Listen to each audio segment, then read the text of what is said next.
The App Guide podcast is brought to you by Apptentive. Turn your app into a communication channel with Apptentive's Message Center. The opportunity to connect with your customers has never been greater, and this is where they can help you out with their Message Center. So to go and get a free app consultation and find out about their Message Center, go to apptentive.com/appguy. That's apptentive.com/appguy. And thanks very much to Apptentive for supporting this episode. Gummy Cube. Are you ranking for the right keywords? Can users actually find your app through search? Well, ranking for the right keywords is where Gummy Cube can help you. Go and check them out, gummycube.com. Get advice from the experts, and they will look after you if you mention the App Guide podcast and Paul Kemp. Gummycube.com. Thanks for being such a great supporter of this show. Newmob, N-E-U-M-O-B. Newmob are the leaders in app acceleration for Android and iOS. They've created a solution that speeds up the load times and performance of your mobile apps by 2 to 10 times. Go to newmob.com. That's N-E-U-M-O-B.com. B7dev. That is b7dev.com. App development you really enjoy. And make sure that when you're reaching out to the founder, his name is Haim, mention my name and I'm sure that he will look after you.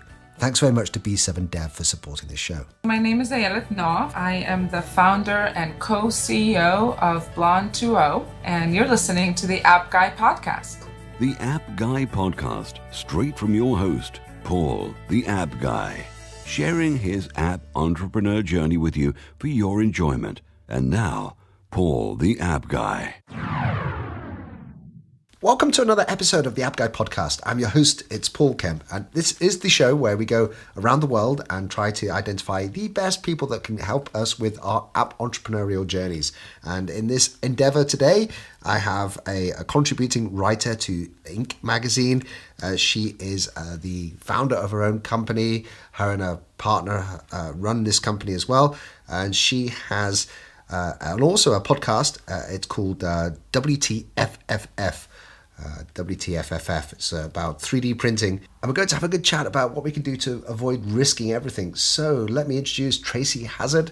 Tracy is the founder of Hazz Design. Tracy, welcome to the App Guide podcast. Thank you so much for having me, Paul. Now, your podcast, WTFFF, you have to remind me, what does the FFF stand for? Fused Filament Fabrication, which is 3D printing. It's really geeky.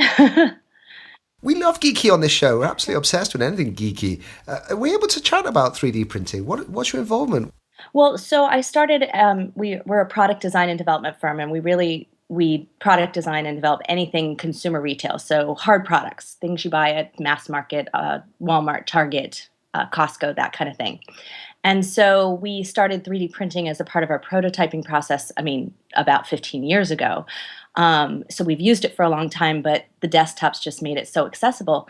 But what we discovered was after 20 years of designing in CAD, that everything we knew just had to get thrown out the window, and we had to learn how to design again in a totally different medium. Right. You know, a lot of people listening to this show do actually design hardware that attaches to the phone. And I love the fact that you mentioned prototyping. We can use 3D printing for prototyping. Yes, and one of the most interesting things is that the app growth in 3D printing is huge, because right now one of the limitations is that it's difficult to drive your printer, it's difficult to search for designs, it's difficult to do a lot of things in a world at which we're so accustomed to our tablets and our phones. And so the app growth in 3D printing has been huge. Are you able to share with us the most futuristic thing we can do with our phones in one hand and the 3D printer in our home in the other? I think that really for your average consumer, the exciting part is that for once we don't have to buy everything in black, and we'll be able to just download and print out whatever we might want as a gift or something for our home, or, even kids just experimenting and downloading, a whole different set of Transformers or something like that. So, I think that's really exciting and fun. All of a sudden, we are the producers, we are the manufacturers. So that's really exciting. And I think driving that off our phone is the logical solution, or maybe even driving it off our Alexa or something. And so, that's really fun. But from a technological standpoint, in terms of industry, I really think that the idea that we're going to be able to have zero inventory manufacturing is actually the most futuristic advanced idea because it's going to blow all the different things we can do with it. And I'm sure you'd be getting rid of all the sales as well as with the excess stock around the world. I mean, isn't that terrific? I mean, we'd have a much more sustainable, environmental impact across all of our retail stores and all sorts of things. I think that's going to be fabulous. Well, it's definitely a really exciting area, but I digress. So you have an 8-step process called Prove It, and you are planning to chat about phase 1. Can you elaborate a bit on your Prove It process? Yeah. So we've over the years in the last 12 we developed about 250 products, and they generate about $750 million for our clients.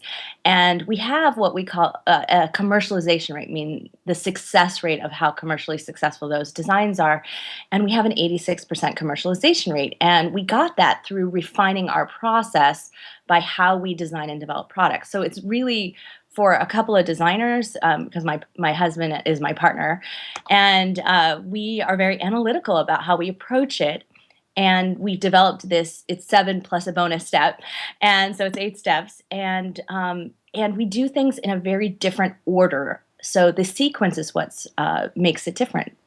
What we discovered was that most products fail because they're either the wrong product for the right market or it's the wrong market for the right product.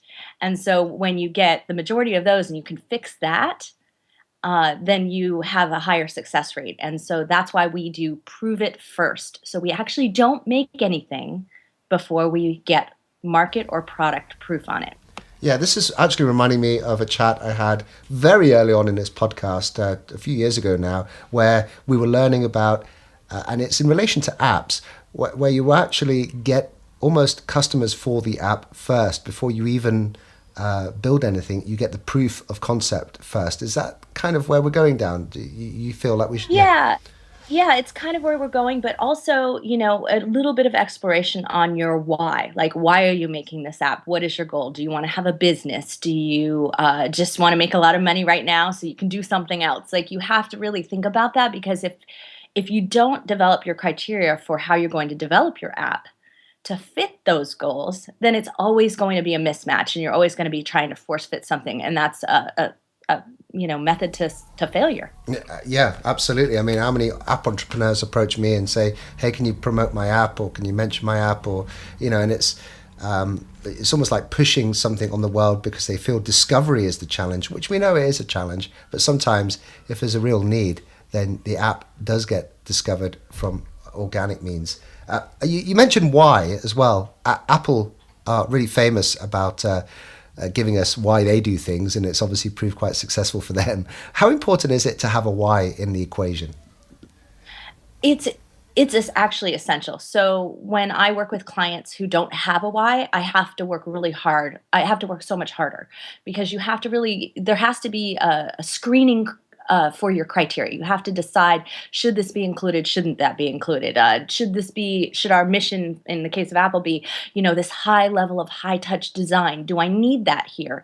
And if there isn't a why, you don't really know whether or not that's critically important. So you don't have any way to determine a hierarchy, and it has to happen. There are always trade-offs. So your why can tell you where you can make those trade-offs. Do you have any guidance on how we get to a why? Because a lot of people, they're obviously doing passion projects. They feel like it's something the world needs. But is there a more scientific way to get to a why? I think you just have to dig deep and think about your long-term dreams and where you want to go with things. And I do think it's great, to dream. And, this is the step before you're going to turn it into action and reality. So this is the okay part, to sit back and dream. So, my why, for actually why I do everything in my business, is to save inventors and entrepreneurs from risking everything on flawed plans and wrong products and resources. So that's my why. And my why comes out of the fact that we've done that. We've done that way too many times. My husband and I started working together because he was such a great dreamer and such a great inventor, but he didn't have quite the focus to make it all happen. And so he was risking our family and our livelihoods. So that why I know I can provide that structure. I know I can provide process. So that's what I do best. And that's what drives me. And so anything that I do, I pull that into it. And Tracy, I want everyone to really pay attention now, because there are so many app entrepreneurs who have seen the big hits with WhatsApp and Instagram over the years, and they've read the news articles, and they feel like they can do the same, and they've invested sometimes hundreds of thousands of their own family money, friends' money, and lost everything. And this is why I do this show, because it's almost trying to unravel the truth. How many founders have you come into contact with that have almost lost everything? Way too many. I mean, Right. it's probably I have to say it's probably on one or two a week lately, because I've been doing so many events and things where I'm talking about my process. So it's just, it's at least one or two horror stories a week. And in the consumer product world, you get companies who are kind of preying on that. So they're these marketing companies who get them all in and say, hey, we're going to market your invention. We'll get it licensed. I'm sure that's probably going on in the app world as well. And it's just a rabbit hole of spending money for no return. So how can we try to prevent ourselves from maybe going down that rabbit hole of spending too much? Have you got any tips for us to try to really prevent ourselves from risking everything? Yeah, so the number one way is that the wrong way to prove that you have something great is to ask your friends and family, your employees, or your consultants. Do not ask them what they think. They are yes men and women, and they will always say it's great, or they will do the opposite and say that it's not great. Your friends and family who don't want you to be an entrepreneur will say no to you. So you can't get a truthful answer there. And so you have to go outside of that. So the other problem, the second part of that, is that too many entrepreneurs think that their app, their product, is the answer to every problem in the world, and everyone should have one. It should be on every device, and that thinking doesn't work in this world market today. It's too broad and it's too expensive, and Apple and all of those other guys can outspend you any day of the week. So what I've learned by working with all these big companies is that they make the same mistakes you do. They just have more money to cover it up. And so I call it launching without a lot of runway.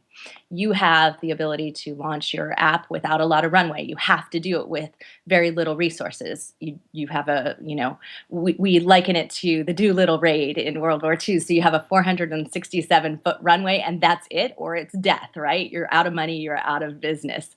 And so you can't go 468, but the big guys can add more runway. I love that. Yeah, that analogy of launching with a smaller runway, and actually, because I guess the hardest thing for founders of app companies and others is the ability to actually know when to quit and say no. Do you find that is a big challenge? Yeah, and I like to be really analytical about it. I like to, you get a little caught up in that your inventions are your babies, but after, as many designs as we've developed over the years, we've started to develop a detachment from them, and that's a good place to actually be.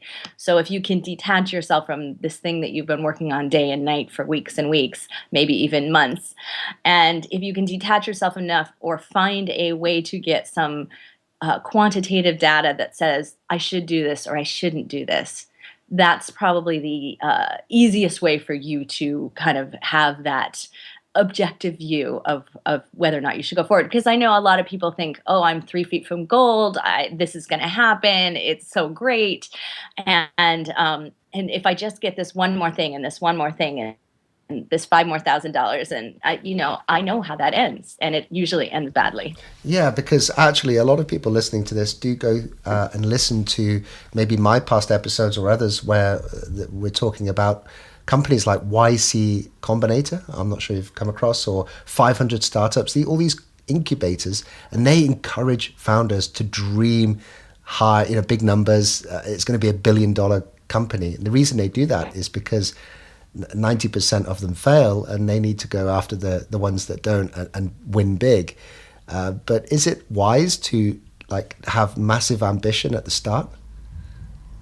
I think it is wise to have massive ambition, but you have to have a qualifier. And I have uh, a review process. So at the end of the prove it phase, so after we've gone out and we've gotten market proof in some way, shape, or form, and usually through both a combination of market research and product research, we actually do both at the same time.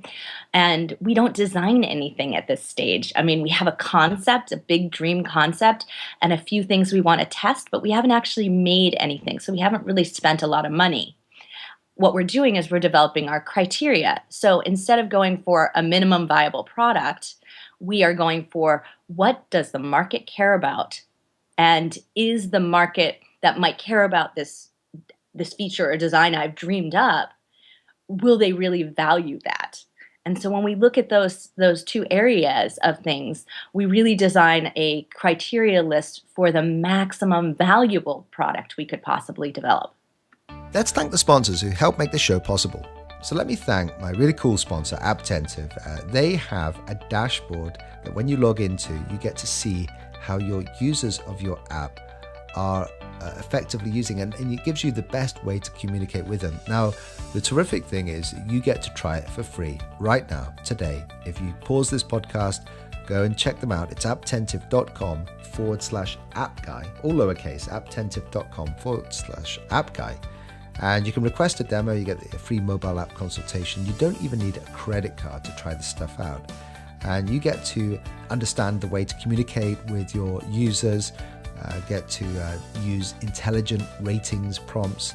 There's a lot of stuff there to really help boost your app profile and get more downloads as well, which is always something that we need. So apptentive.com/appguy, all lowercase.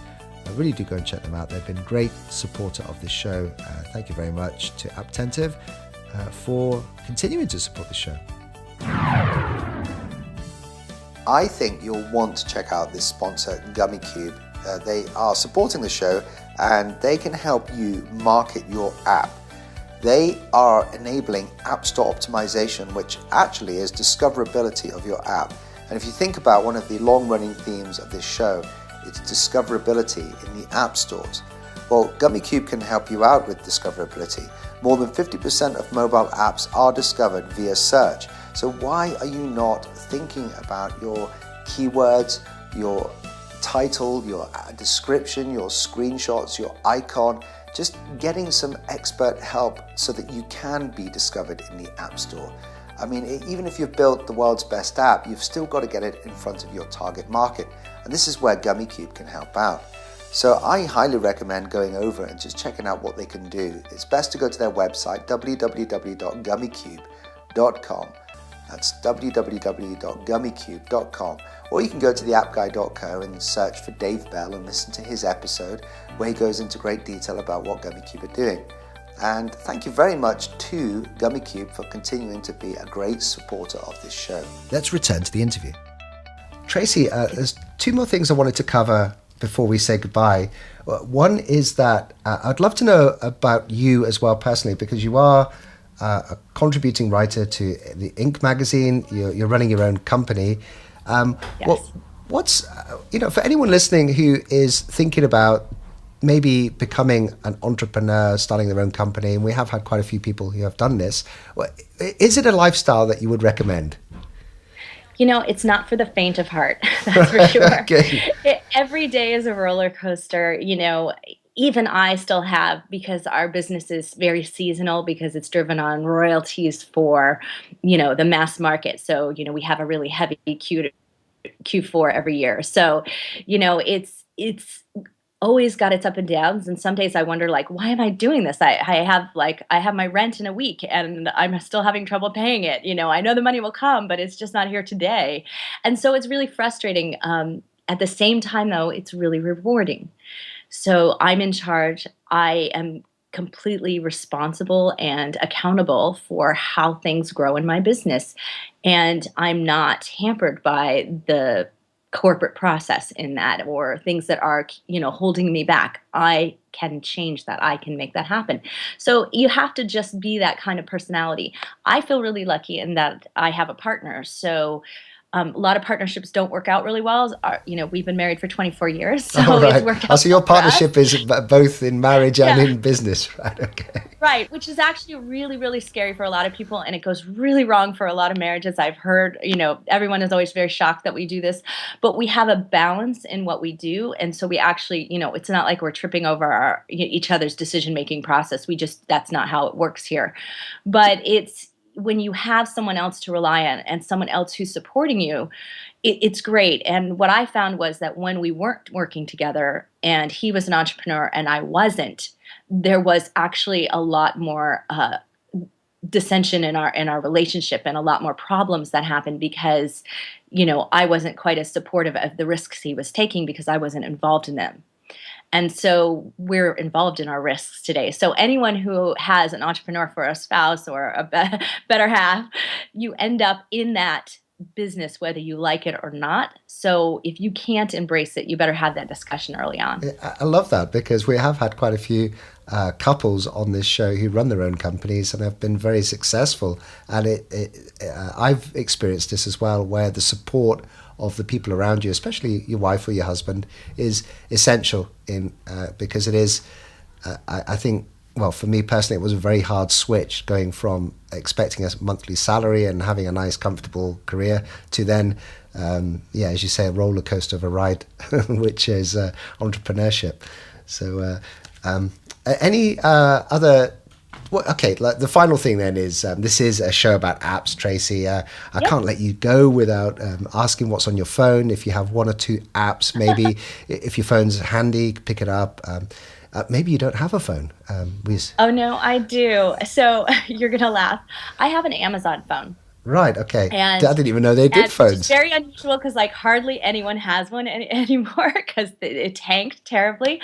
But one of the interesting things I found out was that, so I'm a huge Amazon shopper and I've been in Amazon. I've been in shopping in Amazon since 1998. So I've always been a fan.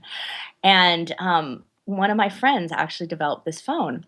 And he said that he couldn't tell me till afterwards, but the avatar they created's name was Tracy. And every time he was designing, he only thought of me. And every time he read the brief that they gave him for the avatar, it sounded like me, that they may have actually pulled my profile. And so actually the phone is designed for me. So I think I'm the only person in the world who loves it. You are you're in jeopardy of becoming the coolest guest on this show. Oh, well, thank you. But anyway, my three favorite apps on here is my OneCast, which is my podcast one. So they don't really have your typical podcast player on here, but I have OneCast and I love it because I listen to podcasts just about everywhere I go. And so that's my my most used app. I love my Easy Voice Recorder too. So because I'm constantly in events and other places or doing interviews and I use that all the time. But, the real kind of, personal app that I use is honestly a weight tracker. It's crazy, but it's just like I use it all the time. I'm always conscious of what I'm eating and I record it in there. And so it's kind of like, so people have Fitbits and other things, but I just have a weight tracker. Well, Tracy, a few episodes before you, we had a guy who had 2 billion downloads for his app. It was the Talking Tom app. And he said one of the biggest needs in apps is for us to take care of ourselves with health and weight and food. And so that doesn't surprise me that the weight tracker is one of your top apps. He's absolutely right. That is such an important thing. The one app that I'm always searching for is a better shopping app, like a list app. I think they're not designed for the way most people shop. So we make lists for the different stores we shop at. Like, we have a list specifically for Costco, a list for Trader Joe's, a list for our regular grocery store, maybe a list for the liquor store or whatever. So we actually break them down into the places we're going, not a general list. And I've yet to find one that's really great at that. Okay, well, there's a challenge for anyone out there if you can recommend. There you go. It's a simple idea, but it's so missed. And I tell you, finally, I did want to ask you, you are a contributing writer for Inc. magazine. How easy is it to become a contributing writer for a publication like that? And is it worthwhile with the effort that it goes into? get into it? Paul, that's a great question. Actually, no one's ever asked me the question quite that way before, and I'm really glad you did. So I stumbled upon becoming an ink writer. It just happened to be one of these things. So I have a column, it's called By Design, and my goal is to write about, they put me into the Innovate section, and I write exclusively about innovation and design. And my goal is to make sure that I write about success by design, things that will make you successful through the use of design, and whether that's tips for entrepreneurs on bringing design in, or designers who want to be business owners and entrepreneurs, how to help them do those things as well. But what happened was I was giving a talk at an event about makers making profits. So the idea of turning from a maker into an entrepreneur, and the things you have to think about that are very different from the making process. So in this case, you don't think about the what, you think about who you're going to sell it to, and how you're going to price it. And so I gave this talk, and it was such an unusual talk, and the LA bureau editor heard it and asked me if I would join this new section, Innovate. And so that's how I ended up doing it. It certainly was a dream for me to be a contributing writer for a magazine. But it was not one of those things where I had gone out there to seek it.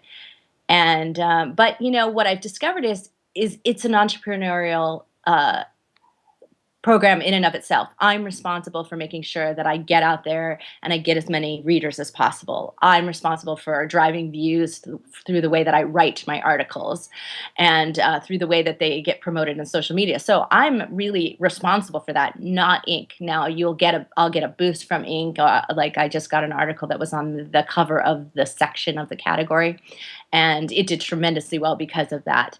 But it's my responsibility to kind of boost my own column, and that's a really interesting thing that I hadn't thought of. So unless you really have the time for that and the inclination, it's really it takes a lot of time to write this, and not a lot of return for that.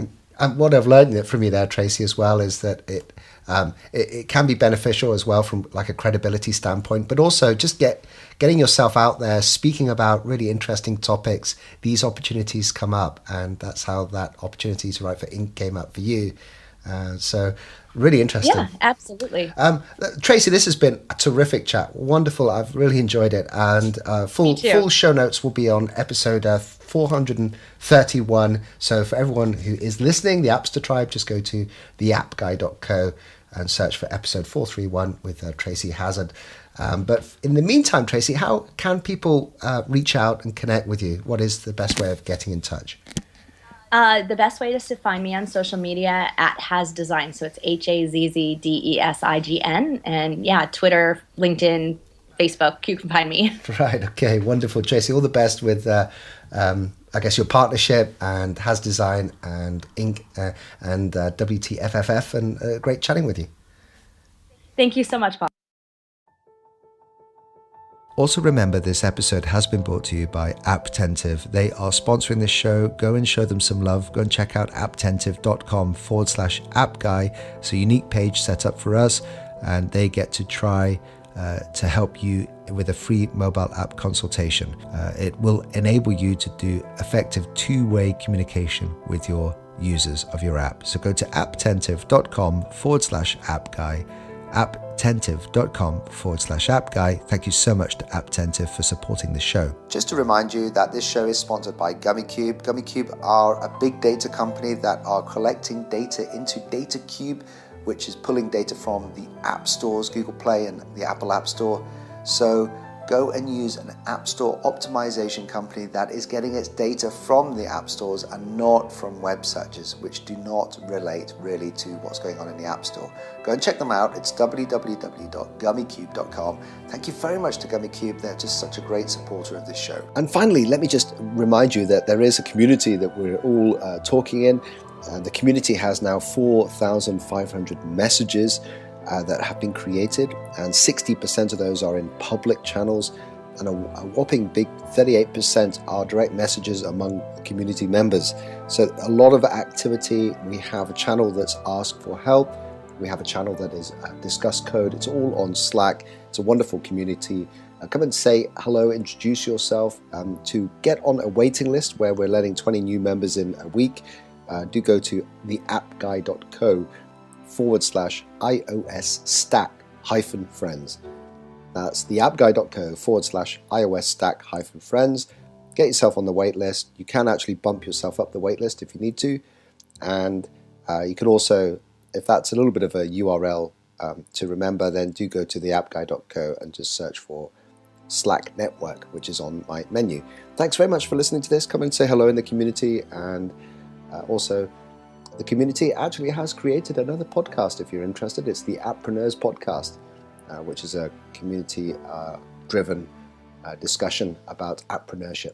Thanks very much. Look forward to getting a new episode to you shortly.